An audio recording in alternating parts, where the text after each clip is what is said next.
Cette deuxième capsule vidéo sur le cercle trigonométrique présente un exercice que j'avais l'habitude de faire passer à mes élèves pour leur faire découvrir les principaux angles trigonométriques du cercle.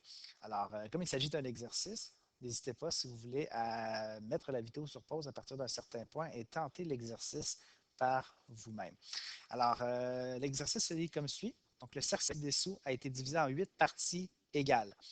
Donc, on nous demande d'indiquer les angles trigonométriques dans les parenthèses ici, situés dans l'intervalle entre 0 et 2π. Donc, pour tous les points qui parcourent la circonférence du cercle principal. Donc, les points qui vont être associés aux points trigonométriques qui sont illustrés ici. Les angles doivent être exprimés en radians, ils doivent être exacts, donc on va les indiquer en fractions et non pas en version décimale. Et on va toujours vouloir simplifier au maximum les fractions. Alors, vous pouvez tenter l'exercice. Sinon, moi, je m'apprête à vous donner la façon de procéder. Alors, tel qu'indiqué dans la capsule vidéo précédente, le point de départ, les angles, sont toujours calculés à partir de la partie positive de l'axe des X. Puis les longueurs d'arc, c'est les distances calculées à partir du point ici, le point 1, 0. Donc ça, c'est le point 0 radian. C'est le point de départ de notre cercle trigonométrique. Si on fait le tour complet du cercle, on va parcourir 2π radians. Alors, si on sépare notre 2π radians en 8 parts égales, on obtient que chaque part a une longueur d'arc de π sur 4. Alors, cette longueur d'arc de π sur 4, elle est illustrée ici. Alors, le point qu'on a ici, c'est le point π sur 4. Π sur 4 en degrés, c'est 45 degrés. Alors, si on voulait, on pourrait aussi remarquer que l'angle au centre, ici, l'angle au centre est de 45 degrés.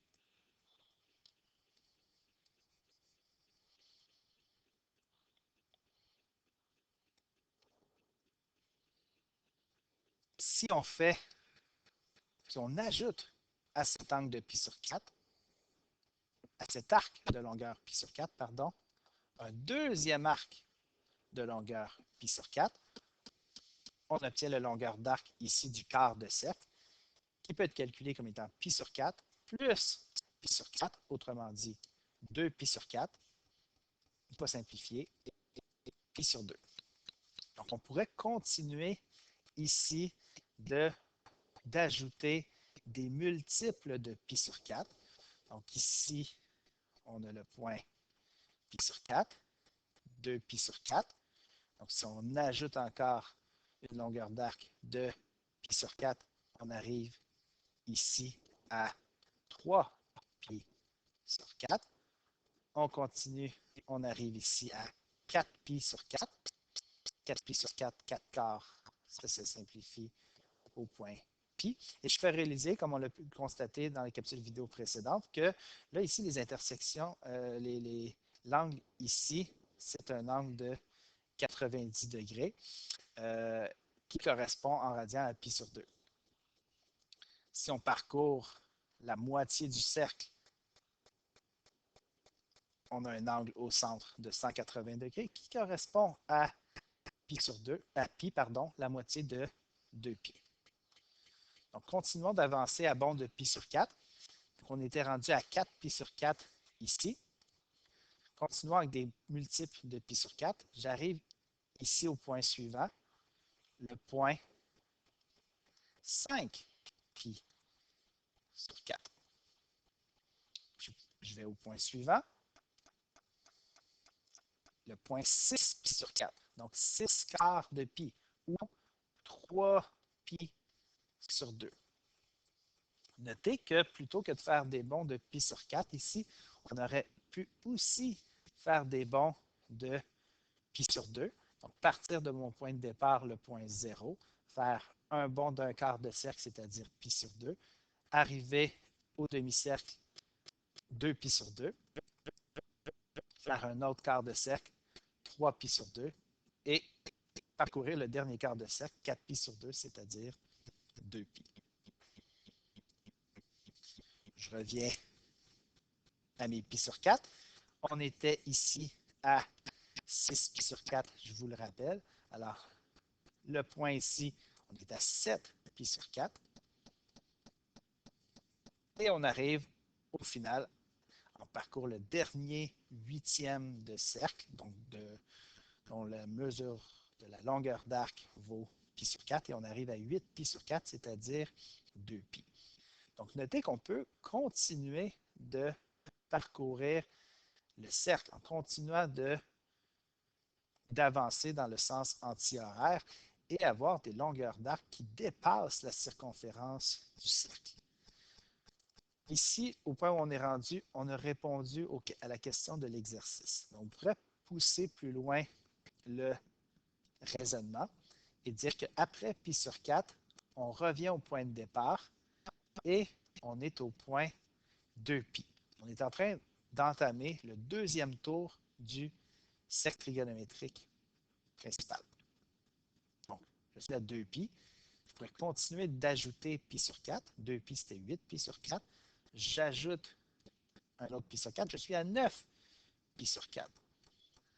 Ce qui est le particulier dans le cercle trigonométrique, c'est que des mêmes points peuvent être nommés de plusieurs façons différentes. Donc, le point pi sur 4 est aussi le point 9 pi sur 4.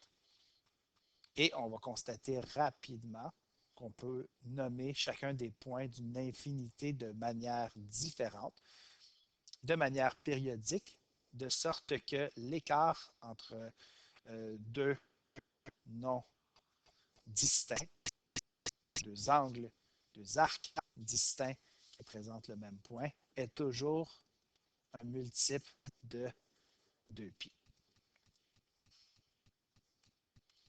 Donc, si on continue l'exercice, donc j'étais à 9 pi sur 4, 10 pi sur 4, ça me donne 5 pi sur 2 en simplifiant la fraction. Donc, l'idée, c'est on fait toujours des bonds de pi sur 4 et le cas échéant, on va simplifier la fraction. Donc, à chaque fois, une fois sur deux, par exemple, ici, on va pouvoir simplifier la fraction. Donc, j'étais à 10 pi sur 4, je passe à 11 pi sur 4. Ensuite, à 12 pi sur 4, qui est 3 pi. 13 pi sur 4.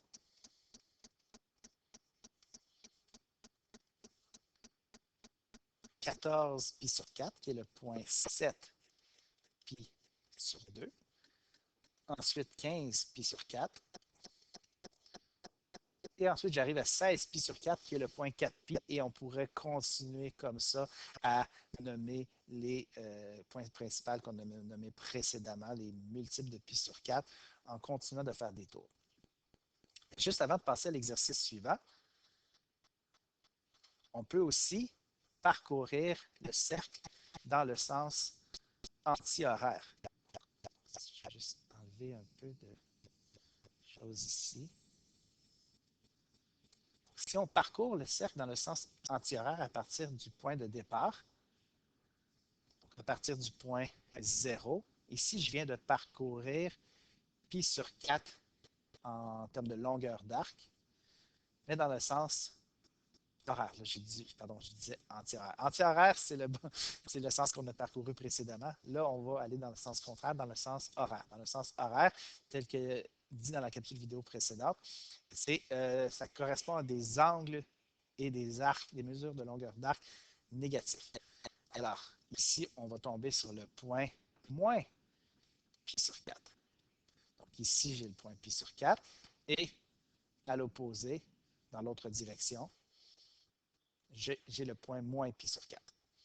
Et on peut donc parcourir le cercle principal, mais à la négative. Donc ici, moins 2pi sur 4, donc moins pi sur 2. Le point moins 3 pi sur 4. Le point moins pi, 4pi sur 4, le point moins 5 pi sur 4,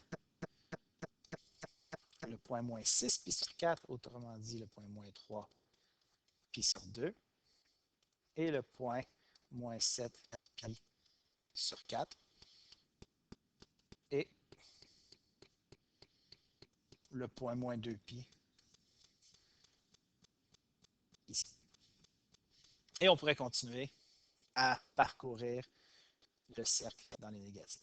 Donc, c'est pour ça qu'il y a une infinité de manières. Par exemple, je prends le point pi sur 4. À chaque fois que j'ajoute ou je soustrais un multiple de 2pi, je suis en train de faire un multiple d'un nombre de tours complet du cercle et je retombe sur le même point. Ce qui en fait une infinité de façons différentes de nommer le point en question. Donc ça, c'est l'exercice qui consiste à prendre le cercle et à le séparer en 8 parties égales. L'exercice suivant, je reprends mon cercle, mais plutôt que le séparer en 8 parties égales, je vais le séparer en 12 parties égales. La première chose qu'on pourrait se questionner, c'est qu'est-ce qui se passe si je prends mon 2pi, mon 360 degrés, ou ma circonférence de mon cercle de rayon 1, et que je le divise par 12, j'obtiens un arc de longueur pi sur 6. Alors ici, c'est l'arc, c'est la longueur de l'arc qui est ici, qui est aussi la longueur de l'arc qui est là, ou de n'importe quel arc ici. On est en train de séparer le cercle en des portions, des secteurs égaux. Alors, lorsqu'il est question de maintenant nommer l'angle en radian ou l'arc en radian, donc ici, on a toujours le point 0, on fait un bond de pi sur 6. Si précédemment, les bonds qu'on faisait, c'était des bonds de pi sur 4, maintenant, on va faire des bonds de pi sur 6. Alors, allons-y avec la façon simple. 2pi sur 6, 3pi sur 6. Donc, je l'ai fait oralement, les simplifications, la dernière fois, mais on peut aussi prendre la peine de les écrire, puis de les simplifier par la suite. Donc, pi sur 6, 2pi sur 6, 3pi sur 6, 4pi sur 6, 5pi sur 6, 6pi sur 6, 7pi sur 6, 8pi sur 6, 9pi sur 6, 10pi sur 6 et 11pi sur 6. On s'assure qu'on n'en a pas sauté. On rajoute un autre pi sur 6 et on arrive à 12pi sur 6 qui est 2pi. Donc, on arrive à notre point de départ. On a parcouru la circonférence complète du cercle. Mais là, je vous rappelle qu'on veut que les fractions soient toujours simplifiées. Alors, il y a un petit peu de travail à faire ici pour améliorer les angles en radian qui sont présentés ici. Donc, pi sur 6, 2 sur 6, c'est équivalent à 1 sur 3. Donc, le vrai nom de ce point-là, c'est le point pi sur 6. Ensuite, on a 3pi sur 6.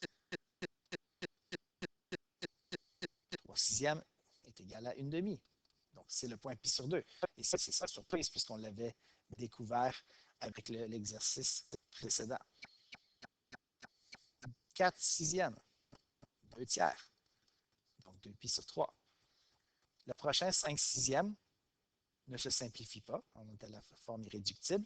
Et ensuite, on a 6pi sur 6. Encore une fois, sans surprise, ça correspond à ce qu'on avait trouvé aussi précédemment, c'est-à-dire le point pi, la moitié du cercle, la moitié de 2pi.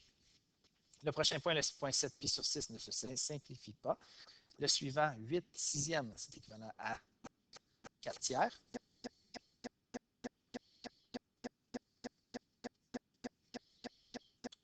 9 sixièmes, on peut diviser par 3 en haut et en bas et obtenir 3 demi. Donc 3pi sur 2, encore une fois, ça confirme ce qu'on avait trouvé précédemment.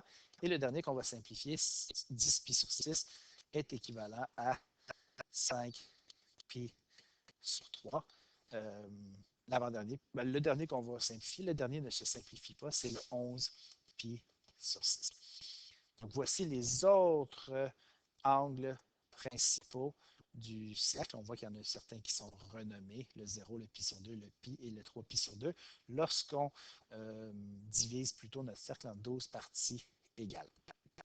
Juste pour l'aspect mémoriel de la chose. Je voudrais vous faire constater quelque chose ici. Donc, si on s'attarde aux points qui ont comme dénominateur 6, on peut les relier ensemble par une droite. Tiens, donc on a 11 pi, on a pi sur 6, 11 pi sur 6, 5 pi sur 6, 5 pi sur 6, et on revient à, 11 pi sur, à pi sur 6. Pardon. Donc, les points sont situés au coin d'un rectangle qu'on peut placer à l'horizontale. Si on fait le même exercice avec les points dont le dénominateur, une fois simplifié, sont le dénominateur vaut 3, ben, on a le pi sur 3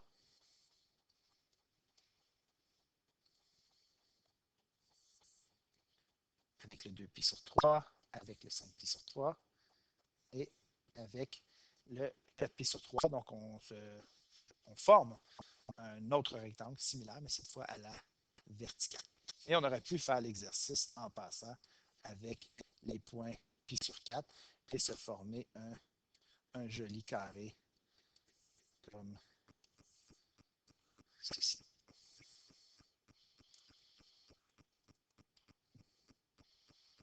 Donc, petite remarque en passant, je vous rappelle qu'ici, en degrés, ça peut être bon d'avoir une idée de sa valeur puisqu'on est plus habitué de travailler avec des degrés. Donc ici, pi sur 4, c'est 45 degrés. Le pi sur 6, lui, c'est 1/12 de 360. Ça équivaut à 30 degrés.